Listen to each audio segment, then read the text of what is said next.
Awesome, guys. Welcome. I'm always excited whenever we do these prospect lives. It's probably one of my most enjoyable things that we bring to the economic development community. I've been doing this for 31 years, and the biggest thing I believe in is transparency between projects and communities, because the more transparent they are, the better results that company is going to get, the more success they're going to have, the more people they're going to be able to employ. And that really is probably our best compliment through the years of when we see those projects happen. Today we've got myself, we've got Ashley, our project manager and director, and we've got Shirkant, who is the CEO and owner of Project Powder Path and actually the founder. So um, today's agenda, first of all, we're going to meet GSLI, give you a background for those of you that don't know about us or that have kind of been on the outskirts and don't know how we operate. We've got a project overview, and we then will bring on the project, talk with them. We've got some warm-up questions that have been sent in that we have went over, and we'll kind of go over those. But the goal here is to get as many questions answered. It's your opportunity. We're talking live with a project. It's your opportunity to find out if it's a good one for your community, so that you can make a good submission. And that's during our Q&A session. But by all means, if you have questions, go through and ask your questions in the little Q&A box, and those will get queued up and whatnot. Crest, I forgot. Why don't you go ahead and throw out the poll? Get a feeling for our audience here. How many people have been to a Prospect Live before, or if we've got a bunch of newbies here. So have you attended a Prospect Live before? And a lot of first ones. Now that's crazy. That's great. We got some good seasoned ones also. So, all right, about 62% of you, this is your first one. That's great. But 30%, almost 40% have been to one or more. So excited to have you back. You know how this works. And we're always glad to have you guys participate in these. So should you be here, I'm going to kind of give you an idea and of the type of people that come to this. We have our GSLI Elite Cities clients. Those are people we know very well. I see several of them on here. Always appreciate you guys. And us knowing about their communities firsthand gives us the opportunity to introduce these projects to them with a priority. We've got trial communities. Those are people we've been talking to. We only allow 5 communities per state. So getting to know the communities and finding out if they can work projects, are serious about business attraction and bringing communities or new jobs to their community is important to us. So this is kind of just a way to get a feel for the quality of projects and learn about our projects. And we want to provide our projects with good submissions. So always welcome. And we have observing companies and site locators. Those are companies that we've talked to that might be wanting to do and get on one of our schedules to do a Prospect Live and get some submissions for their projects through the Prospect Live and kind of learning what the process is, and then just observing communities. Might be someone that doesn't feel that this is a company that's even in their wheelhouse, but want to really learn and listen to what goes on in the mind of a CEO whenever they're going through the expansion or relocation process.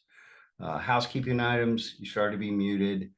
If you do have a question and it's a engaging one that really is more than just typing, go ahead and raise your hand. You'll push to the top. I can release your mic and we can ask a question. In the little Q&A box that looks like this down at the bottom, you'll click that and you'll be able to type in any questions. They'll get queued and we'll either answer them online in the chat box to you if it's already been answered. If not, we'll bring the question to the forefront and ask. Reminder, we are recording and transcribing this. This can be found on our website to go back and listen to make a good submission if you have any questions. about us that those that don't know, I've been doing this for 31 years now. So got a lot of projects under our belt, a lot of experience with communities. Our only qualification, or one of our qualifications, biggest qualification, is that company going to create at least 10 new jobs. And if we ever go below that, it's because it's high quality jobs. It's not just manufacturing workspace jobs or things like that. So that is our qualification: 10,000 square foot of space. Going to be making a decision in less than 18 months and do it outside of a 50-mile radius of their current area. So those are the things that we qualify these projects with. Again, we only allow 5 communities per state to sit on our elite cities that we present as the site selection team for each state as we engage with projects.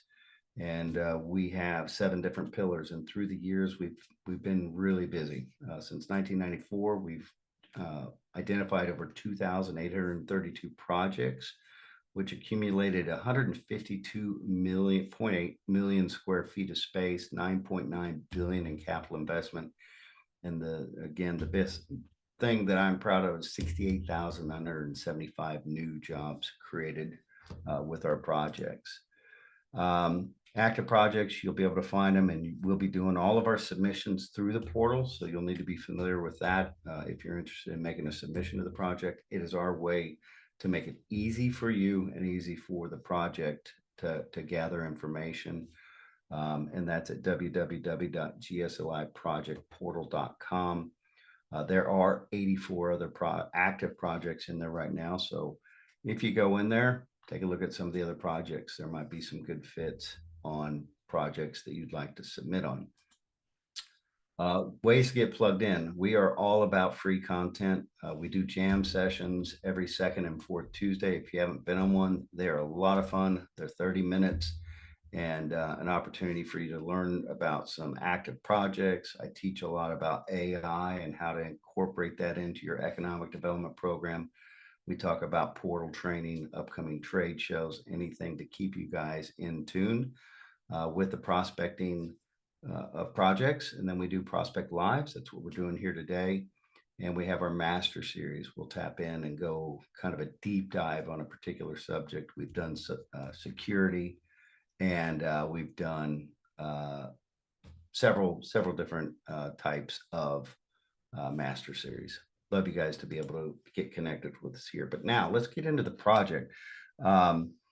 Met this project at IFT, and Cindy, our marketing director, was there, and she actually walked over to the booth, and she introduced herself, and they were right across from us, and we got to taste their nutritional drink and eat some of their power bars, and came over, talked to us, said that they thought they were looking at doing an expansion or relocation, and their CEO and or their owner was going to be there later in the day, and actually had an opportunity to come over, engage, find out a little bit about what their expansion plans were, engaged with after the show. It's an exciting project. And Ashley, if you could kind of talk about the overview, the details of the project. Yeah, so their range for the facility size, I'll let him go into more detail about this, but it is from 50,000 to 120,000. That just depends on how they plan to really utilize the space. Could be larger, could be smaller, but hopefully they find the right fit either way. And this is in a 1 to 3 month time frame. We've been working with them for quite a while now, so getting submissions in as quickly as possible so we can start vetting sites will be important to them. New jobs by year 1, it'll be 10 jobs, but by year 7, it's 70 plus. It's a smaller startup phase, but obviously promising growth in the coming years. And they would like to purchase the building as of now, and they're looking in the southwest region, but like I said, he'll go into more detail about other opportunities or other regions that they might be interested in as well. Excellent. So that's kind of a project overview. I'd like to bring Sirkant on now, if you could. Go ahead and unmute and bring on your camera.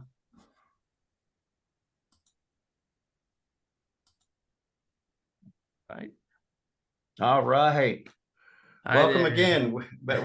We've seen you the last couple days with some prep work and some things, and this morning on our sound checks. But welcome. So excited to have you here on the Prospect Live. But went out to the internet and I pulled some pictures. Why don't you talk a little bit about your company, Sure. how you started, the type of products you make, and kind of what these pictures represent. Sure. Thank you, Eric. Thank you, Ashley, and thank you all the attendees who have taken time to join this call. By the way, my name is Srikanth. Came to this country in 1992 to study food science at University of Georgia. So I worked for two different companies, Conagra Poultry, and then another ingredient manufacturing company out of Europe. And 10 years after, then in 2004, I said, like, let me find the American dream, the elusive American dream. I mean, so here I am. I mean, like, two plants here in Atlanta, Georgia, and about more than 100 employees. Our business is growing, and we are in two areas. One is like in the bakery blends, wherein, like, we supply the blends that goes into tortillas for restaurant chains, such as, like, we can think about the largest restaurant, Mexican restaurant chain, and some of the mainstream restaurant chains as well, and almost in every grocery store, our customers brands are there. So that's in the bakery. We make about 30 to 35 million pounds every year. We blend it. We blend anywhere between 5 ingredients to 15 ingredients, and it provides a certain functionality to the bread and the tortillas. Maybe it is like softness, maybe the shelf life, maybe the taste, maybe things such as, like, low carbohydrate, gluten-free blends and things like that. So many of them. So we have, and also about 2.5, 3 years ago, we started the nutritional division. Think about something, if somebody wants a 5-hour energy or an electrolyte or something similar to that, protein beverages or supplementation. So we make the blends of vitamin, minerals, and then supply it to the manufacturers of these products. And then they incorporate our blends, which we provide the technical support. We actually provide the product and the technical support. So here, where you see, like, that's why you see the tablets. I mean, we don't make the tablets, but we make the ingredients that goes into tablets. And also, like, you see our manufacturing facility where you see the yellow bags on the line. That's like, because these are, like, imagine a company that is doing 100 batches of tortillas a day, and then, like, and they have to measure 15 ingredients, for every batch. They cannot do that. I mean, and especially with the labor shortage, with the skill set that is available, it's not possible. So they come to companies such as us, and where we can provide both the technical help as well as the manufacturing, like a make sure the product is same batch after batch after batch. So that's what we provide, and we pack it off in small bags and then supply it to the customer, and customer takes this bag and then opens it up, mixes it up with his other ingredients, major ingredient, and then stamps out, like, in a bread, tortilla, or some nutritional blends. So here we have a state of the art lab. You see me in the blue shirt, and then 4 scientists over there, and then my VP of business development, who is right beside me here. I mean, listening in on the things. I mean, he's also keen on getting this project off the ground. So I just invited him. So as well. So this is what we are looking for. Is we have a lot of customers in the Midwest and on the West Coast. And as we all know, I mean, like, the proximity to a customer is super important, and also to reduce the logistical costs. So we thought, like, somewhere in the Midwest to the Western region, I mean, to look at the where we want to set up an expansion thing. And I've got Dominic here. Dominic, you want to add something to it? So Yeah, so hi everybody. The yeah, I mean, to Shrikant's point, our logistical position here in Atlanta services our customers well from the nutritional space. But however, us having contingencies for production is important to our customers as well. So logistically, having us set up in various regions and good representation, as Shrikant mentioned, from a logistical standpoint, super important. Helps us not only cut our costs, but helps us reduce our lead times to our customers as well. So yeah, a lot of growth still happening on both ends of our business, both in the bakery segment and certainly the nutritional, which is the purpose of having to expand. Yeah, something to remind me after this call to mention to you, we're up on a project move and we're locating them right next to one of the largest tortilla manufacturers. And there's kind of a little battle over the parking lot spaces right now. And another project we helped land does all the flatbreads for Subway and stuff. So it might be good introductions from projects that we've met before. And I'd love to help you guys grow also. Sure. I appreciate it. Thank you. So we're going to go move into the question and answers. Just some good etiquette here, guys. If you have a question, use the Q&A box. Provide your name and location when you type it in, and then ask your question. If I ask you to raise your hand, that we go deeper into question, you can. But I've warmed us up here with some questions, and let's just go through these first. And as questions come up, go ahead and filter them in there, guys. So first of all, what you mentioned that customers and whatnot are the major driving factor.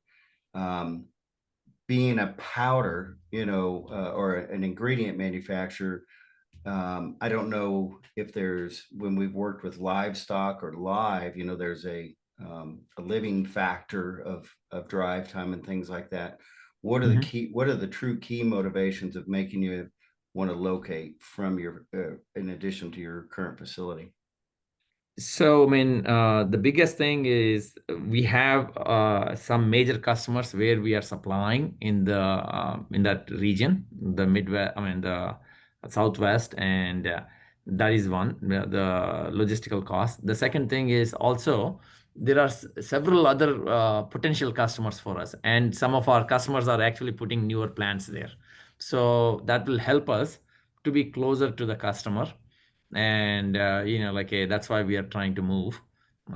So we'll have footprint in the southeast, in the western region that can serve both Midwest and as well somewhere if I take it Texas, Louisiana, maybe Oklahoma, maybe something like that, and then we can go all the way to the California as well in the market, but we don't want to put it in California because it's too dang expensive with all the regulations. So you hit and exactly what I was going to say. When we were at the show, you kind of talked about and threw out there, you said the biggest concern is because your margins aren't massive. You've got to maintain cost, and California might be too expensive. So that would keep you from looking.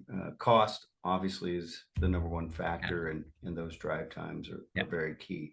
Got a question here from Francisco Mendez. Francisco, if you want, you can put in where you're from, but what does the project expansion include? Manufacturing, warehouse, distribution, R&D, all of the above? Yeah, all the above, I would say. I mean, we would also have, quality control, obviously, because we have manufacturing and, maintenance and, some, so all those things that enables manufacturing as well. So. Yeah, and another interest because your time frame is so short, Keith Whitfield from Italy. I know him very well. I sit on a board with him with Arcit, and he's asking. Well, he's south of Dallas on Interstate 35 between Waxahachie and Hillsboro. I don't know how familiar you are with that area, but will you need to purchase any land? Would you be interested in purchasing any land? To me, that he's leaning towards a build to suit, which with your time frame, I don't know if that's good or bad in terms of this facility, but with the limited purchase options, it might give you that opportunity to build. What's your thoughts on that? I mean, I'll keep my options open. I mean, if something that comes as you also alluded to, biggest thing is we want to own the facility, right? That's one. Second thing is we have seen previously when I started the business, and when I leased the place, it took a lot of money to change to the requirements what we need. So what happened when the lease ran out and I had to turn in the building, I had to take out all those things and give it back to him. That costed me the second time. So the thing is like, it'll be good if I can buy an existing one or build to suit. So I know like a little bit longer answer but it might take time. We have enough capacity as of right now, but we're growing out of the capacity, and more customers are coming by, and Dominic keeps bringing newer business. So that's a good thing. I mean, good problem to have. And by the way, we are also getting into spice blends. We have just started, and that'll take off in about 2-3 years, because any project it takes us 2 to 3 years off the ground. I mean, so we'll be also in spice blends beside the bakery blends and the nutritional blends. So on the Dave Fowler, one of our elite cities from Fairfield EDC, has a question, and it ties into that one. If you did do a build to suit, what would you say the specs would be in terms of square footage? If I do it built to suit, I would do around maybe 100 to 120,000 square feet, and make sure I have parking spots for at least 150 people. And then I would say need maybe the power requirement, obviously 480 and maybe 3000 amps at least, because we have heavy equipment. And I think that should do it. I mean, and then obviously that about maybe 20 of those truck doors. I mean, the dog doors and things like that. So Height requirement. the height would be 32 feet or so. Yeah. Okay. Sean, if you want to ask your question, you can raise your hand or I can ask it. I was just out touring his area, and he would be a cheaper alternative to California out in Utah. I was just out in Utah touring their community. I saw him raise his hand. Here we go. Sean, why don't you go ahead and ask your question, because I got to tour some of those colleges. Yes, good morning, and thank you for this opportunity, Eric and Srikanth. Appreciate it. So I'm located in northern Utah. We have a number of milling operations in dairy and beef and so forth. Anyway, we have a couple of higher ed institutions, but I'm just wondering if there's any proclivity on your part for proximity to food sciences higher ed, post high school, if that's of importance to this particular project for you. I haven't researched much into Utah, Sean, to tell you the truth.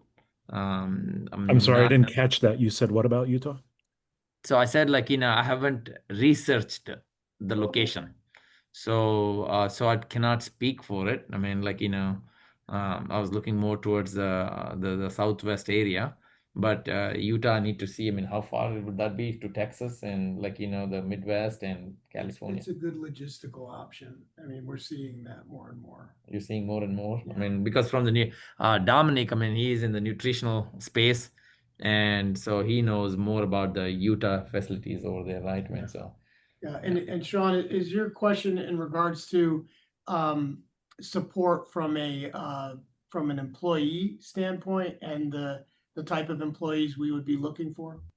Yeah, thank you for that clarification. What I was looking for is, does it matter to you if there's higher ed, if you have a qualified workforce in food sciences, do you need a pipeline from either a degreed university track or a VOTEC type of school?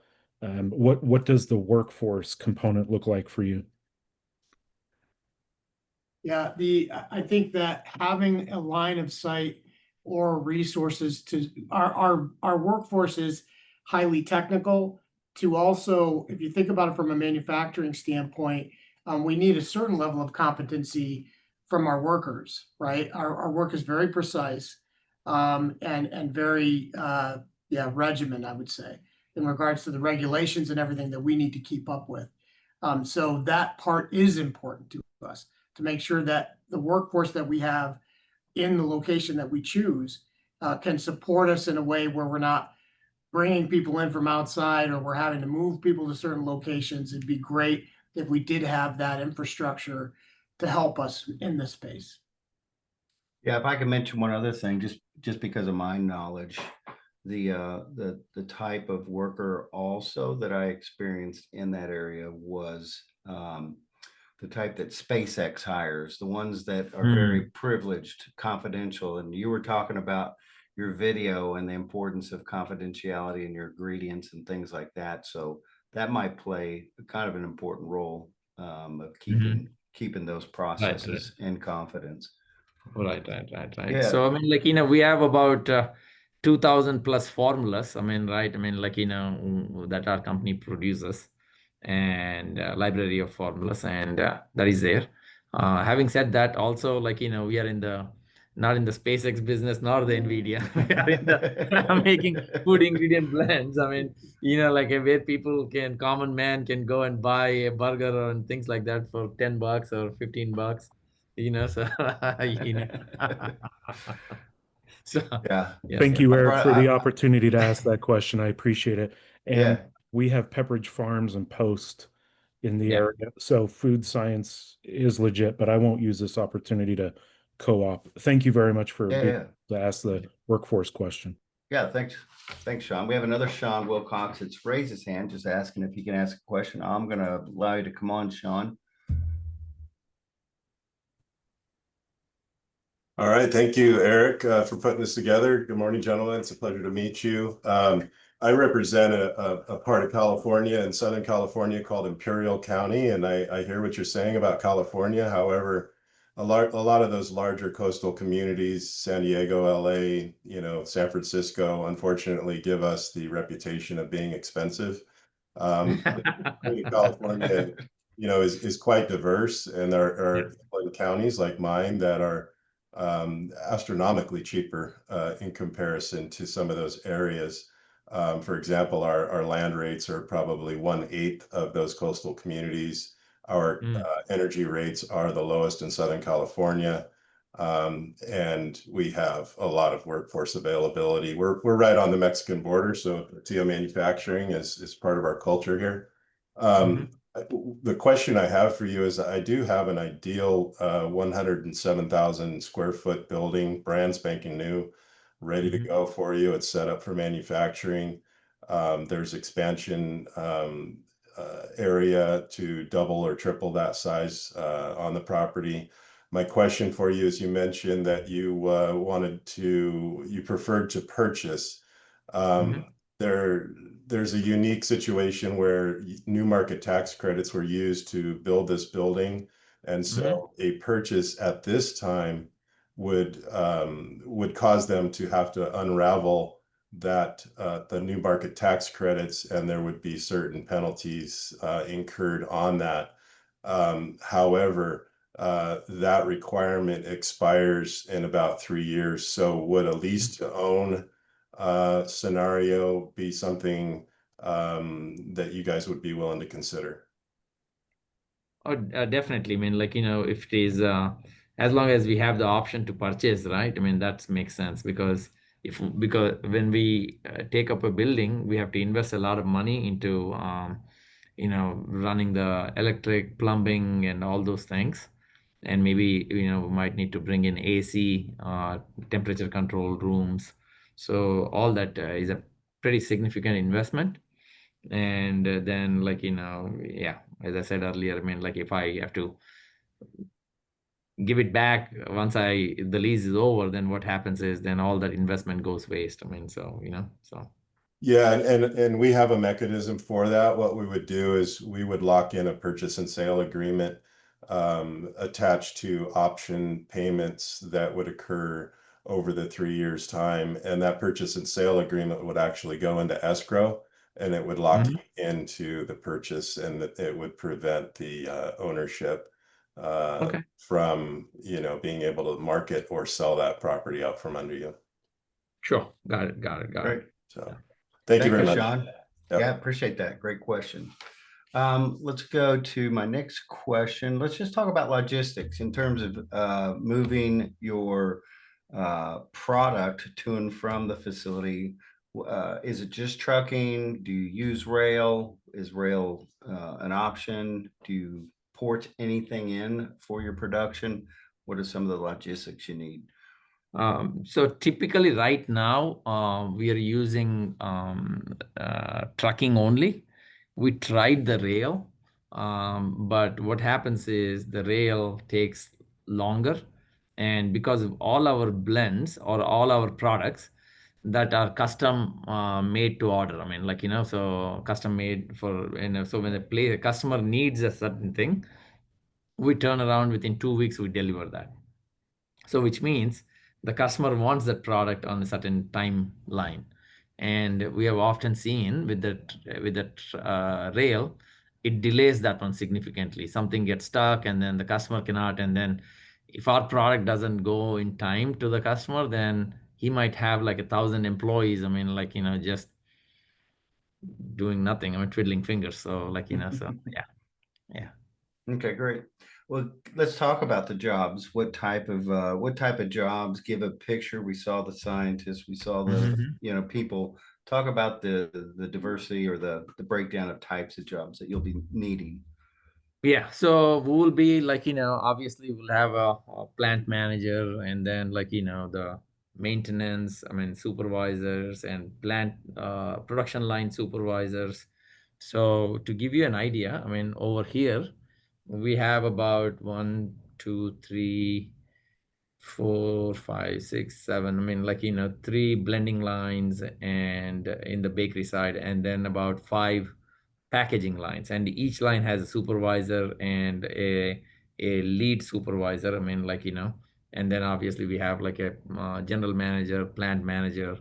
And then like, we have quality control supervisors and the quality control manager, and then we have the accountant. So like, the managing staff would be about maybe 20% of the thing. And then you're looking at some of them like, blue collar workers, trained blue collar workers, let me put it that way, because like any person like off the thing, we cannot take them. I mean, we have to train them for like, our production also has like continuous training, right? I mean, like, every month they go through training, how to handle food, how to handle ingredients, like, safety, and things like those. I mean, like, uh,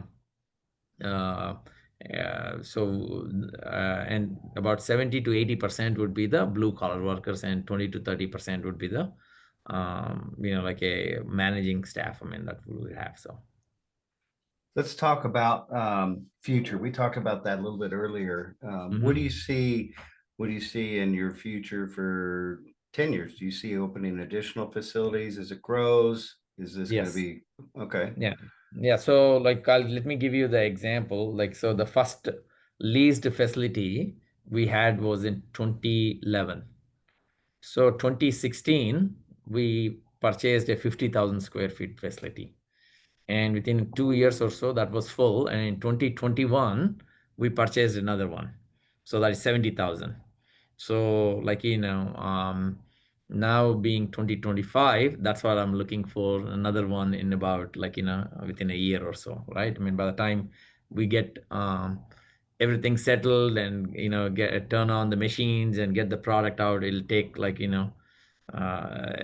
would like to see, I mean, 3 to 6 months, we get everything situated, then hiring, putting the machines in, cranking out those things, maybe like a year from now, if everything goes well, right? I mean, so that's what we see. I mean, like every 4 or 5 years, I mean, our capacity, we have to increase and do the thing. So right now, I mean, we are doing 35 million pounds in the dry, about 7 or 8 million pounds in the liquids.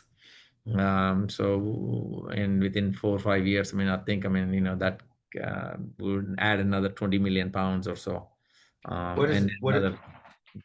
What does that translate into annual sales for you? I've got a question here from Francisco. Basically, it's how they can kind of put together incentives. Right. So the thing is, right now we are around $75 million in sales, our company here.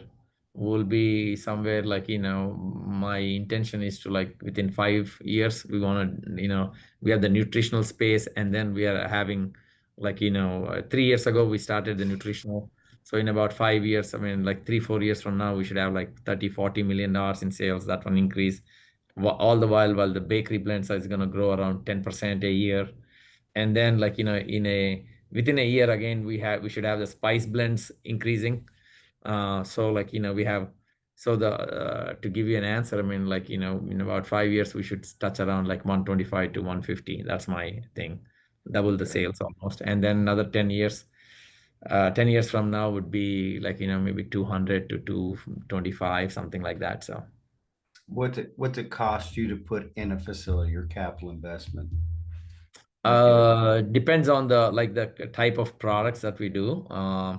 It'll cost me like between 5 to 7 million. The get the equipment, get the floors done, the AC and all those things. I mean, right? I mean, and then, like, obviously the cost of the building as well. So yeah. okay. So something you brought up when we were at the trade show also is the importance of kind of a moderate to regulated climate, because Sure. doesn't your ingredients, aren't they temperature sensitive? I mean, some of them, because what happens is these are all like food ingredients, right? They react with each other, right? I mean, so they are like, humidity sensitive, sometimes temperature sensitive. Say, for example, vitamins and minerals. Like, the reason you buy those vitamins and minerals in an amber colored bottle is they are light sensitive, and they are also temperature sensitive. Similarly, like when we buy it in bulk, so we have to, like, do that. I mean, so that's why we have to put some like coolers and other things, I mean, to keep those things, active. And that is the reason. I mean, so yeah. Okay. What about industry clusters? Does it make sense? Do you have any existing clusters around your current facility? And does that make sense if a community can say, hey, The one over here in Atlanta, I mean, luckily, I mean, we got pretty lucky in terms of, like, we have two major customers. One is actually right next door. I mean, he can send a forklift. I mean, like, but I can't expect that. But we have like a couple of other customers who are within 20-mile range. So, like, and it really helps, I mean, to be there. I mean, like, the bakery, food, tortilla manufacturers. So I see a lot of them in the Texas, Oklahoma region, and, like, that area is there. So yeah. perfect. Keith's got another question. This is probably simple in terms of acreage. How much acreage do you need for your facility? Typically, like, depending upon the code, I would say, like, maybe 5 to 10 acre land for 100,000 square feet. The one that I have, these are like grandfathered in, right? I mean, like, because it's a 1987 building that we have. So where we have the 50,000 square feet, I think it's around 4 acre land, and the 70,000 one is a 8 acre land. So if that gives you, I Okay. mean, like, for 100,000, maybe, like, we might need like a 8 to 10 acre land, I think. I mean, so because it allows us to, the parking wise, and then the trucks, right? I mean, we have like five or, I mean, maybe 10 trucks coming in and out, some delivering, some picking up and going. So Okay. Perfect. Anne, I'm going to let you think about this. That's a long thing, so you might want to raise your hand, and I'll just bring you on, and you can ask your question. And but talking about training assistance, have you ever used any training assistance programs, and would that be any interest? For example, states will, or cities can put together training assistance with the college that they Mhm. develop and help train your Yeah, I mean, employees. yeah, I mean, so we have several of these packaging machines that require, like, with the PLCs and other things, and in the maintenance people. Yeah, that is there. But also, like, we are, as I said earlier, our employees go through a continuous training. I mean, like, with all the PPEs, like, and then also safe handling of the food ingredients, and and also to their own safety. I mean, right? I mean, so those things. I mean, yeah, we do go through, I mean, continuous training. I mean, so we have a software that kind of tracks all their training modules that they have gone through and everything. So because we get audited by FDA, we get audited by the local Department of Agriculture, and so n number of the government agencies. So Yeah, we experienced that the other day when we had our meeting. You had a emergency yeah. audit come in and Oh you yeah, I passed mean, with flying exactly. colors. Yeah, no, I mean, they walk in, I mean, and then we have to be ready. I mean, and the thing is have the personnel ready. So they're training also, and then they keep changing the laws and updating the procedures or whatever, and then so our people have to be on top of it, right? I mean, we have to send them to training and things like those. I mean, so yeah. Cool. How about we talked a little bit, are there any stresses on your electrical, water, or gas needs? Meaning you need special electricity? No, I mean, as long as we have 480 and a continuous supply, that should be good. Because I haven't seen much of a disruption here in Atlanta wise, but I can imagine I have had vendors from Texas. They had the Texas freeze about 3-4 years ago. Some of our supply chain Ice was Mageddon. disrupted. Yeah. Yeah. Yeah, there you go. Yes.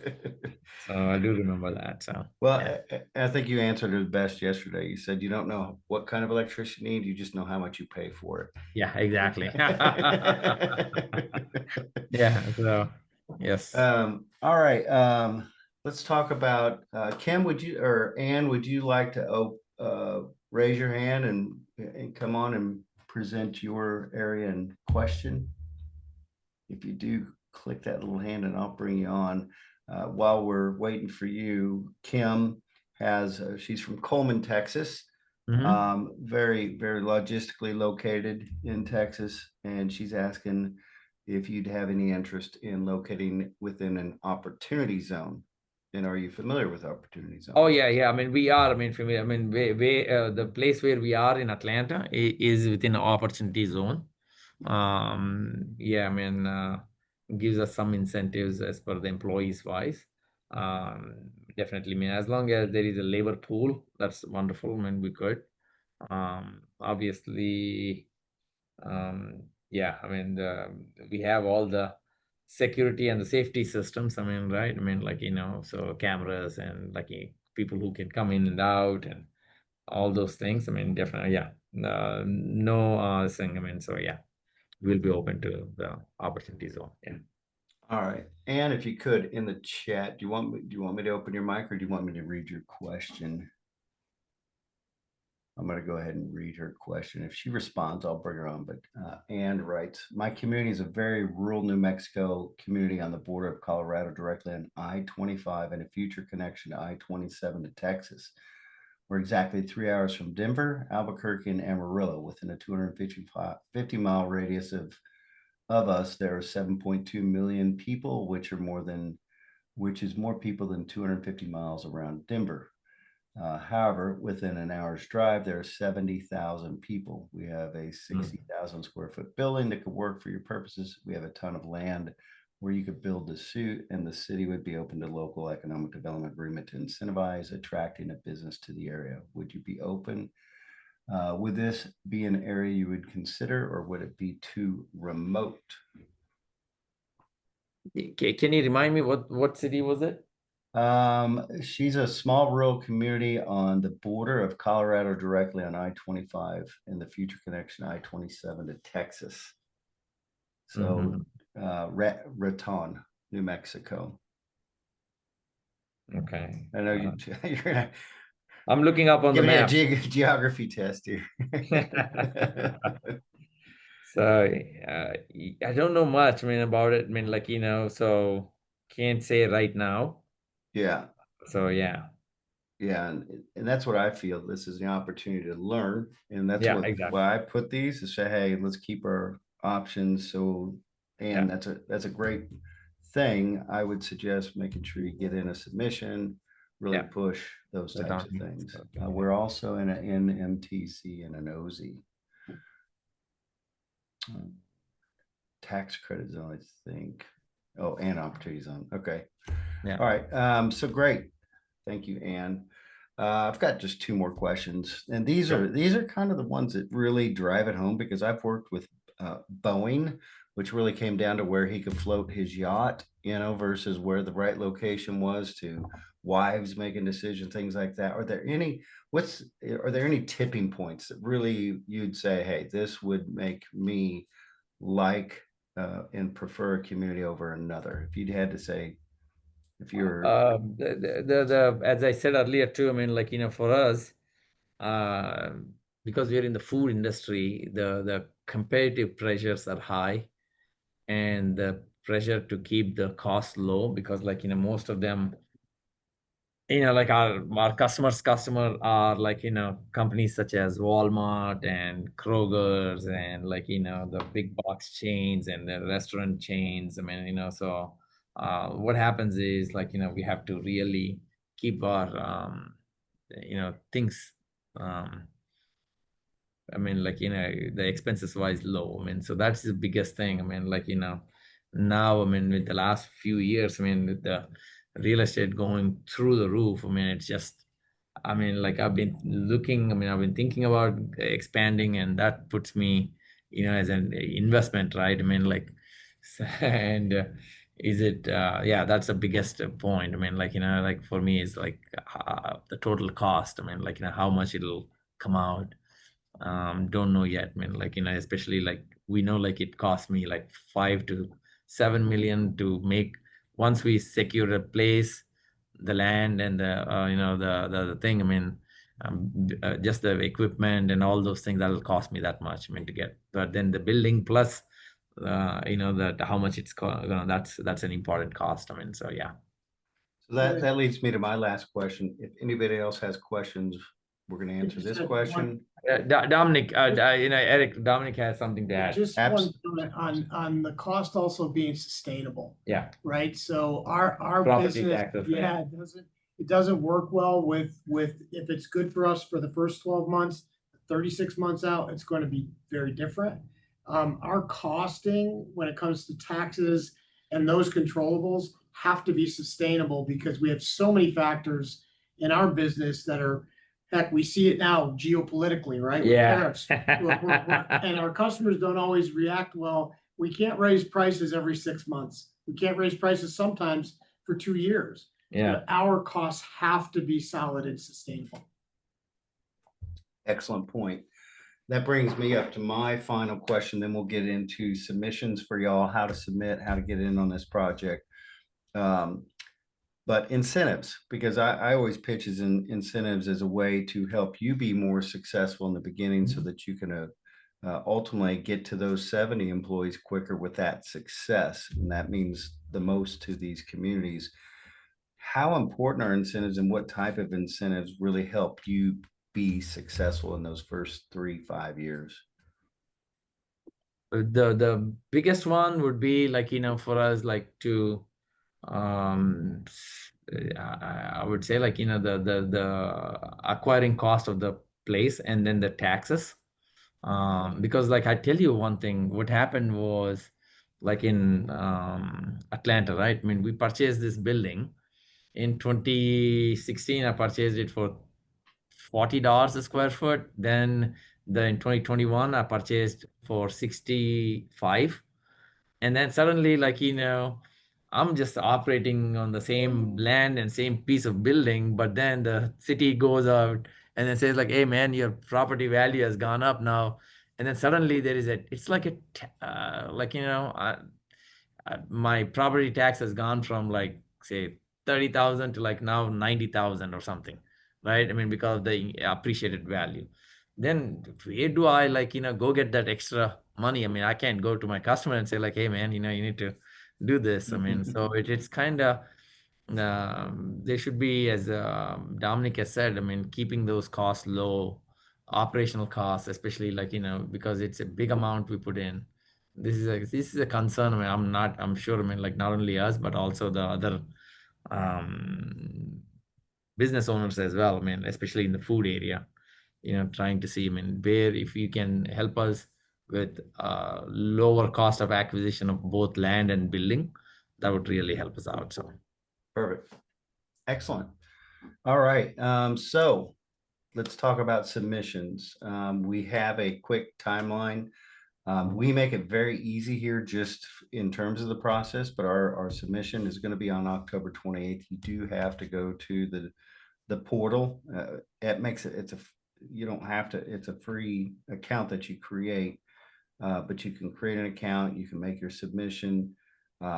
It's a very quick and simple process, but keeps the submissions consistent for their team to review and to come back to us and say, hey, we really want to talk to these communities. I will stress the most important thing will be your cover letter.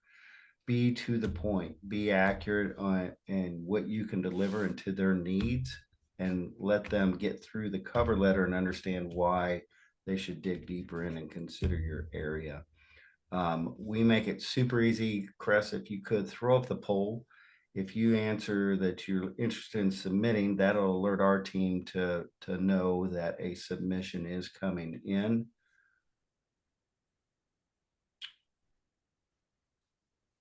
Cresta. Let me see if I can find it.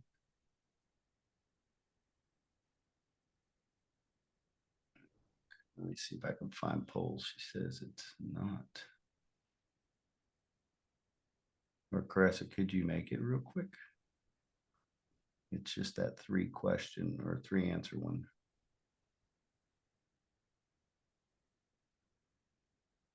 I'm going to give her a little bit of time. It's not hard to create them.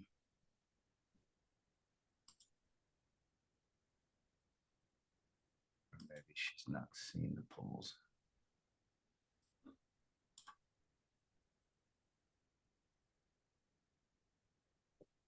Let me see if it's, we try to make it really easy. All right, I'm going to go to polls. I don't know if I can. She said that it's not working on her end. So if we want to just have people email us or just go to the That's okay. Let me make her host again. So she was removed as host. okay. All right, Chris, I just made you host again. Sorry about that, guys. Little technical difficulty. Sean is going to be submitting. We'll make sure we get on the poll, guys, because that's the way it tracks in our system to alert and let us know that a submission's coming in. Krista, is that good now? There it is. It's up. All right. So do you anticipate? No, yes. All right. Excellent.